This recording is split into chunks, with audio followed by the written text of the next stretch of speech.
The United States says it's sharply reducing its troop numbers in Afghanistan and Iraq. By mid-January, the deployment will be cut to 2,500 soldiers in each country. President Donald Trump made a campaign promise to end what he called forever wars, but the move has triggered opposition both from leading Republicans and NATO allies. The sun could be setting on the U.S. presence in Afghanistan.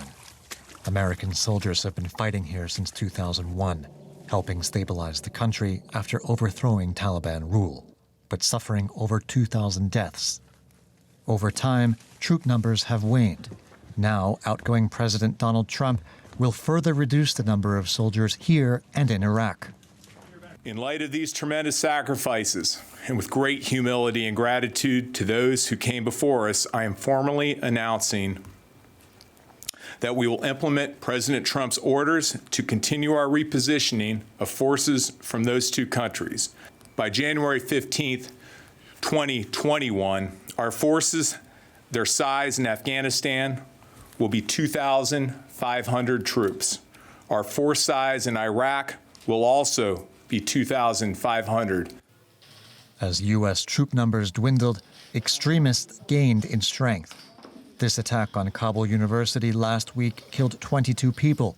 It was claimed by the so-called Islamic State, which has emerged as a rival to the Taliban. The Taliban themselves have stepped up their attacks on security forces and civilians, violating an agreement that foresaw the withdrawal of all U.S. soldiers by May next year. Criticism of the latest drawdown even came from within the president's own party. I think it's extremely important here in the next couple of months not to have any earth-shaking changes with regard to defense and foreign policy. I think a precipitous drawdown in either Afghanistan or Iraq would be a mistake. In Iraq, the U.S. military presence was greatly reduced after the defeat of ISIS in 2017. This has increased the sway of neighboring Iran and militia groups aligned with Tehran. As U.S. soldiers head home, they could risk leaving the field to America's adversaries. Let's go to Brussels now and talk to our correspondent Terry Schultz, who has been on the ground with NATO troops in Afghanistan. Terry, I understand the head of NATO has expressed concern about the Trump administration's troop withdrawal plans in Iraq and Afghanistan. What more can you tell us?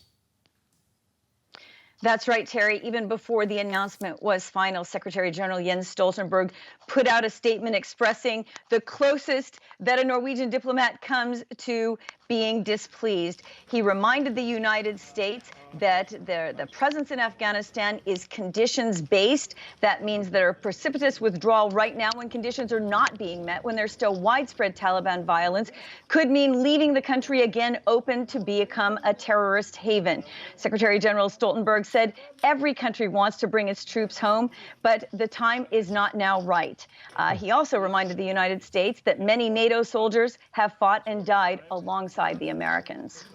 Has the Trump administration, Terry, offered any strategic justification for the drawdown in Afghanistan now?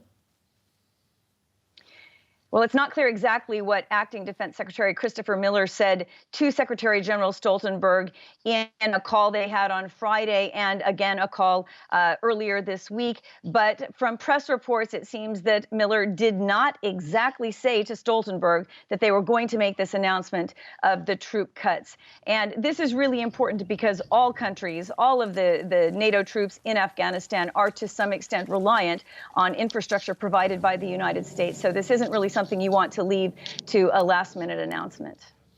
What effect is this U.S. drawdown in Afghanistan likely to have, Terry, on those other NATO allies you mentioned? Yeah, it's not like they can just pull troops out of a sector where the United States is deployed, Terry, and that everyone else will be fine. The United States was the first in. It provides a lot of this stability in which other troops operate. Not just that, but the NGOs, civil society, are all dependent on the security provided by these U.S. troops, which are there both in a NATO capacity and in a bilateral capacity. There are special operations forces no one else has on on the ground. So if this really happens, and that remains to be seen, this will have a huge impact on NATO deployments. And I'm sure that other governments are having to look now at what they're going to do with their own presence on the ground. This is a very delicate time in Afghanistan with negotiations underway between the Taliban and the government. How could this drawdown by U.S. forces change the stability of the situation in Afghanistan? Well, it certainly takes a lot of pressure off the Taliban to negotiate and actually implement the peace deal that's now being discussed because, as I said before, the withdrawal was due to be conditions-based, and that means that the Taliban needs to be living up to the peace deal. We have seen attacks continue, even in recent days, even this week. And so if the troops pull out, if the U.S. forces leave and they're followed by other NATO troops, the Taliban doesn't have to comply with this peace agreement. And as Secretary General Stoltenberg warned, they will have free reign of the country once again. Terry, thank you very much for your insights. That was our correspondent, Terry Schultz, in Brussels.